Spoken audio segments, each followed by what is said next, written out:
Baruch atah Adonai Eloheinu melech haolam asher noten haTorah. Amen. Blessed are you, Lord God, King of the universe, who gives the Torah of truth and the good news of salvation to his people Israel, and to all the peoples through his Son Yeshua the Messiah. Amen. All right, Joshua 6. Yeah? Just wait a minute, running away.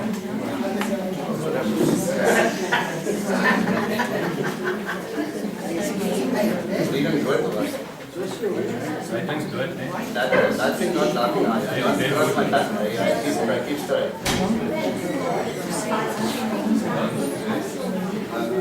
Speak to your humble man. Speak to my nose. Hello. It's not on. Wait, let me take this thing again.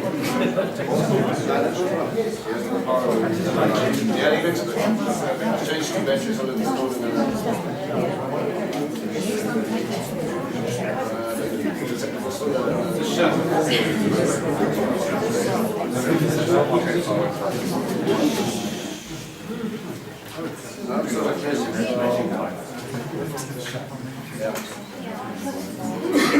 All right.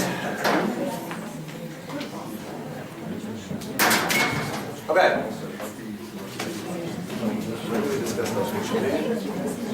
Oh, the hills of force. All right, so we're crossing Gilgal.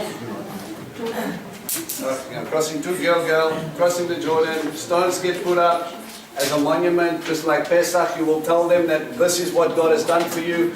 They have a lovely, wonderful time at a place called the Hill of Foreskin. Everybody's happy, but everybody's in covenant, yes?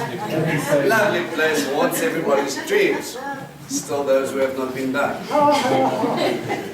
So, you go to this place, everybody becomes in covenant, and something else happens. They start eating from the land, and what stops? Manna. The manna stops. He says, all right, I have kept you. And if you think about this, in other portions in Torah, he says that their feet did not swell, their sandals did not wear out. For 40 years, everything miraculously seemed to last.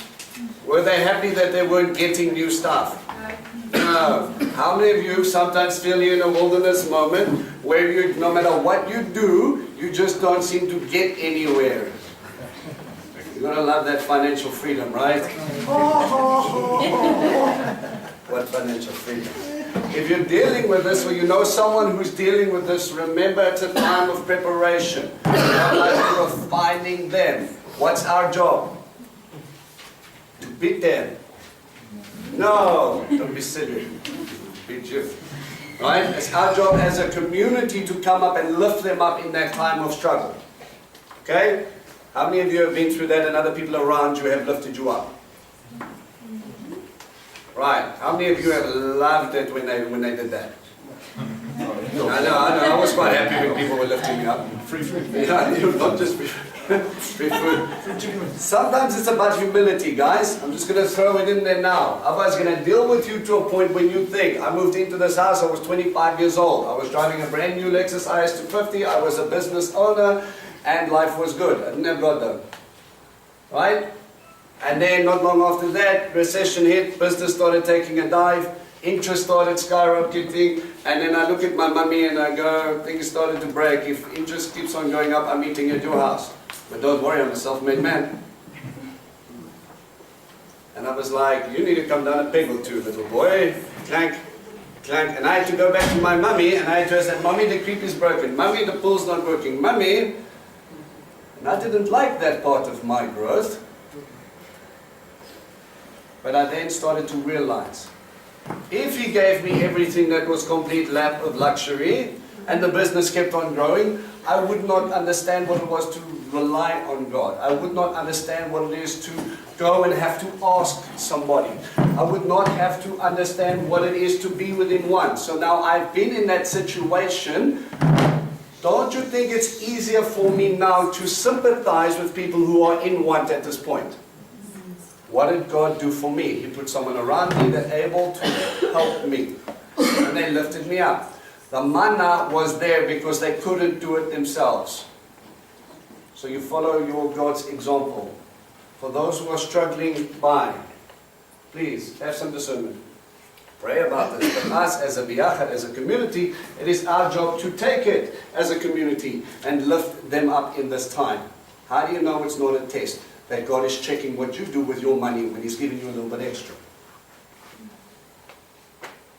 Another thing, another point out that I need to point out that you guys were talking about. There is a thing that Hasatan will do, will force you to make a decision in this very second, at this moment, or you will spontaneously combust.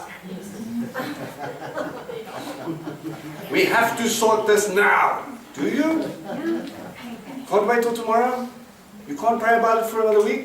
You can't fast and pray about something? No, it has to be done now. Where's the pressure coming from? Be very careful we don't get caught into that trap, because he will rush you to making a wrong decision. Joshua will bring out a beautiful example of that with Gideon a little later. He was waiting on God, staring at a fortress, going, why the heck am I supposed to do that? In works Messiah, and now we have a conversation, and he goes, you're going to do something cool. But you need to do it my way. See, he waited for instruction. Instruction is going to bring victory. Okay? They celebrate Pesach. Remember, they crossed the Jordan on which day? 10th day of the first month. God is inspecting his lamb. Let me check you, lammy. Fluffy. How many of you feel like you're being inspected? The Passover was so long ago. Why are we still here? Promised land stuff, all good things. We need to check your heart. Check whether or not you're going to do this, whether it's comfortable, whether it's not comfortable. You say you want to be a disciple. Are you willing to let go of self? What I'm hearing is God's giving me this fellowship a nice warning of saying some people haven't. You don't get to do the Torah observant thing without being Torah observant. You don't get to do all the shiny things and, no, I keep feast and then I do this and I do that, but your heart's not in it. That's just counterproductive. What's the difference between you and a Jewish person? But Ma, why are we doing this? You're Jewish. Shut up, sit down, eat your knick. That's it. But why? You're Jewish.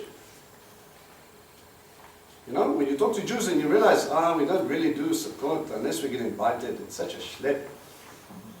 And then you get a bunch of weird goy who go camping for 7 days. Sign me up. Jewish person is going, what the heck is wrong with you? You don't have to do this. We know. But we want to. I don't understand. But he tests you. Sorry, can I just say, one of my favorite times of the year is Passover. And you share that even with Jewish believers. They say, but we've been doing it every year. It's like boring to us already. Can't we change it? Not just get it over with. Unfortunately, in your Messiah, no extra joy. Right? We have no excuse not to celebrate because we understand it a way they don't at the moment. God willing, their eyes are going to be opened, and then things are really going to, fireworks are then going to fly. But do me a favor, it's time to check your hearts and make sure you're in the right move. When Allah says things don't get sorted, we need to make sure we don't do things in haste. We don't persecute our brethren when we're waiting. We don't forget to lift each other up. Guys, family sticks together. A family stands in the gap. And I'm sure Auntie Sharon and Uncle Tony and them can tell you a few times when they've had to step in because of their vast size of their family and they have to lift up family. It's easier when it's only 2 of you and 3 of you and you have to step in. It's a little bit more difficult when you have to step in and there's 10 of you. But ultimately that is your blessing, that is your gift. Right? Because I promise you, if you don't, you miss out on that blessing, that gift. You don't get to lift them up. You don't get to be there when they're done. Because, I don't know, that mountain seems to come around every now and again when Abba goes, okay, so you went through a tough spot, now you have a little bit extra, but someone next to you is struggling. What are you doing with that money? Look at my PS4. I think you missed the point of me giving you money. Right? Sometimes he gives you a blessing of abundance. That's not for you, that's for the biyachad, that's for your family. In a patriarchal society, it is the patriarch's responsibility to make sure everybody gets fed. Everybody has their share, no matter what. These people are following each other, they're looking at it. God has been making the provision, and He says, all right, now you go. And they have this meeting, and they're facing their Jericho. There's some very interesting things here. All right, all with me? Right. Sorry, Joshua? 6. Joshua 6. Jericho had completely barricaded its gates against the people of Israel. No one left and no one entered. They go into siege mode. Why are they in siege mode? Just cross the river. Yeah, they just crossed the river. You won't believe what those crazy Jewish sharks are doing at that hill at the back there. I also get freaked out, plus my bills.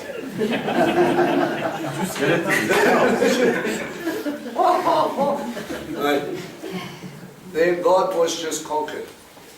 The rushing water, the Jordan itself, Baal will protect us. Baal moved through a covenant.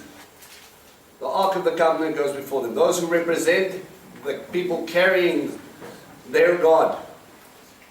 Picture form. And he just walked in and he said, oh, Baal will protect you. Pinky, who's your God? They come across and there's no stopping them. This is the same God who just kicked the snot out of Egypt and Sichon and Og behind him on the other side of Jordan. These were power players. And now they're coming and they're looking at our territory. Remember, you've got two options. Run, leave, or stay and fight. What has Jericho decided to do? Trust in their walls. Right. Adonai said to Yehoshua, I have handed Jericho over to you, including its king and its warriors. You are to encircle the city with all your soldiers and march around it once. Do this for 6 days. 7 Kohanim are to carry 7 shofars in front of the ark. On the 7th day, you are to march around the city 7 times. And the Kohanim will blow shofars. Right. Interesting. Remember, we've got a couple of parallels and a few books going on. So, right. We've got a time of judgment coming up against a people. God has warned them, and He said, until the wicked nights of the Amorites had not yet come to pass, He gave them 400 years to get their story sorted. You still didn't listen. You still didn't heed my warning. There comes a day of judgment. What do we call the period of 400 years? Grace. What you should be getting is a beating. What I'm doing is waiting to see if you fix it. How many times has your father not walked into a room and he takes a look at your room and he goes, shouldn't you fix that? Then he walks away. He'll come back an hour later and he'll look in your room. Still really think you should fix that? Someone who's lived around for a little bit, and that's dealt with the beating that comes after not listening, that's daddy's patience being tested until you actually listen. Now, if he's telling you to fix up your life, take a look at self, take a look at your motives, start to understand the heart of what you're doing and why you want to do it, and actually lead a life as Yeshua the Messiah would have, before he says, you're going to answer. This is a little personal, but if Abba is telling us to get ready, this period is grace. He's not quiet, and he still knows what you're doing and what you should be doing, but he's giving you time to get ready. Because ultimately, he's going to stand before you and he's going to go, you didn't work. Your choice on how you respond. Right, so we have Jericho, which is what? It's a city, but it's a, why is Jericho the battle he takes? It's the gateway into the rest of it, right? So we've got Jericho here, apparently, a little bit more, eh? Right, so we've got Jericho over here. Once we get to Jericho, pick your road. We have something here, ancient highway called the King's Highway. And that also links up with another ancient road called Via Maris. Right, the way of the sea, which controls all your trade, the King's Highway. This highway links up to this highway. You can go all the way from Mesopotamia right down to Egypt on these main roads. Okay? If I get on past this little stop street here, it is open for the taking. Start to understand the importance. Why the walls were so thick. Why it was so well fortified. And he tells them, what does he tell them to do? Who goes first? Okay, so we've got some priests. And they do what? How many priests carrying the ark? 7. Oh, we've got 7 priests with the ark. What does the ark represent? Covenant. Not just covenant. His throne.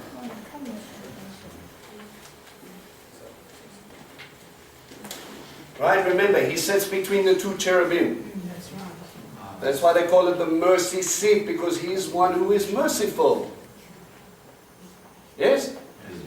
He's marching around the guys. Abba, God, the God who created everything. He has pitched up. Elohim says, right, my children, that is home. Do you recognize me? No, get away. What are you trusting in? Baal? What are you trusting in? These walls? You're trusting in your resources? What do I have to do to get your attention?